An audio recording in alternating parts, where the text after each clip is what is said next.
Hey listeners, as the final quarter begins, it's time to get real about where you are and what you can still achieve. Now, whether you're planning for next year or pushing through challenges or feeling like giving up, there's still time to make this year count and set the stage for future success. Let's discuss. Welcome to Leadership is Changing. Each week, we and our guests provide information and insights through exploring leading change. This is taking your leadership to another level by finding the balance between executive excellence and personal well-being through stories that inspire real change. It's time to adapt in our fast-moving world when leadership is changing with your host, Denis Giannoutsas. Welcome to the Ask Denis episode. This is a freestyle episode where I'm asked a question by our listeners, or I share my thoughts, experiences, and insights from working with many leaders around the globe. Well, listeners, as the last quarter of the year begins, it's time to get real about where you stand and where you're headed. For some, the focus has already shifted to strategizing for the next year, working out goals and making plans for a fresh start as the year turns into the next year. Others, they find themselves stuck in the weeds, scrambling to get over the projects and get them over the line before the year ends. And then there are those who have quietly given up, assuming that whatever didn't happen by now won't happen at all. But here's the truth, listeners. It's not too late. You still have time. In fact, the final quarter can be the most powerful part of the year, but only if you decide to show up and bring it home. Now, for some of you, you might let the calendar determine your momentum. And I'm going to say don't let the calendar determine your momentum, because the calendar might say right now that you're on the home stretch of the year, but there's no reason to slow down. And whether you've had a great year or a challenging one, the last quarter is where champions are made. I think of it like a race. Athletes don't ease up when the finish line is in sight. They tend to push harder. Now, you've seen others who do give up because they think they've won it, and then someone else comes through on the inside or beside them and just pips them on the line. It's not over until it's over. Instead of coasting or planning too far ahead, what I'm going to recommend that you do is that you stay present in the moment. In other words, stay present in this quarter, what's in front of you, and focus on getting the best from what's right in front of you now. Now look at the goals you set for this year and ask yourself these questions. What can I still accomplish? What's the one big move that will help me end the year strong? Couple key questions for you to ask yourself.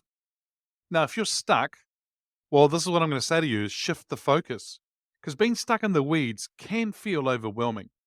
The to-do list is getting too long, deadlines are looming, and your energy might be running low. In fact, some of you are probably too tired and need a break.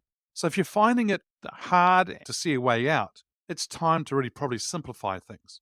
Stop doing everything and focus on doing the most important things. Prioritize. What's mission critical to close out the year? What can be delegated? What can be delayed? Or what can even be scrapped? This is where your leadership comes into play, because being able to make tough calls and focus on what moves the needle and stop the distractions. These are the things that you can actually focus on as a leader. For those who have already checked out, it's time for you to actually re-engage, because some people may have already thrown in the towel and are convinced the year is already at a loss. But giving up on the year now, it's a mistake. You can't afford to mentally check out. Each day, each week, each month still matters. There's always room for growth. There's always room for improvement. And there's also room for a breakthrough. Remember, success isn't just about hitting every goal. It's about how you finish. And if you've had setbacks, reflect on what you've learned and how you've grown. Now, use that knowledge to push yourself forward, even if it means starting small. As I said before, the year isn't over until it's over. Now, while it's smart to start thinking about the next year, don't let the planning process become an excuse to disengage from the present. The best way to set yourself up for a strong new year is to finish this one with intention and momentum. Here's a key for you all listeners. What you do in the next 6 to 10 weeks will set the tone for your success in the coming year. These final weeks are going to be your foundation. They offer a critical opportunity to create habits, build momentum that's going to carry you in to the new year with confidence. So yes, start crafting your vision for next year, but also stay laser focused on the goals that are still within your reach this year. The stronger you finish, the better you'll start. The next thing is about bringing it home. Because you see, the last quarter is perfect time for you to go all in. Whether you're strategizing for next year, or you're knee deep in projects, or you're feeling like you've lost your way, it's not too late to make something great out of this year. Success in the final quarter is less about the dramatic moves and more about consistency, discipline, and the decision to keep showing up. So as you go into this last stretch, get real with yourself. Here are some questions for you to ask. What are you capable of accomplishing between now and the end of the year? What do you need to let go of? How will you bring your best self to the table, even when it's hard? The other thing I want for you to remember as well is that as you close out the year, don't underestimate the power of networking and building relationships. Because you see, the connections you make now can be very important or instrumental in helping you shape your success for the coming year. Whether you're cultivating relationships with potential clients, partners, or peers, this is the perfect time to reach out, engage, and start planting seeds for future collaboration. You see, networking isn't just about attending events or sending out emails. It's about you being intentional. In fact, deliberate. Look for opportunities where you can actually strengthen your existing relationships and expand your network in a meaningful way. Consider those that you want to align yourself with, and also those who you want to start conversations with now. Don't wait till next year. So those you want to align yourself with and start the conversation with them now. Right? That's what's very important. A simple check-in or a thoughtful connection today can turn into an opportunity tomorrow. The number of times I've called someone, hey, how you going? Good. Let's catch up for a coffee. In fact, one person did that, and it became a very successful meeting that I wasn't even expecting, actually, to the outcome like that. But I wanted to just build relationships, but it turned into tens of thousands of dollars in work. So by building your network now, you can set the stage for a new year full of possibilities, resources, and support. So don't wait until January to start making these moves.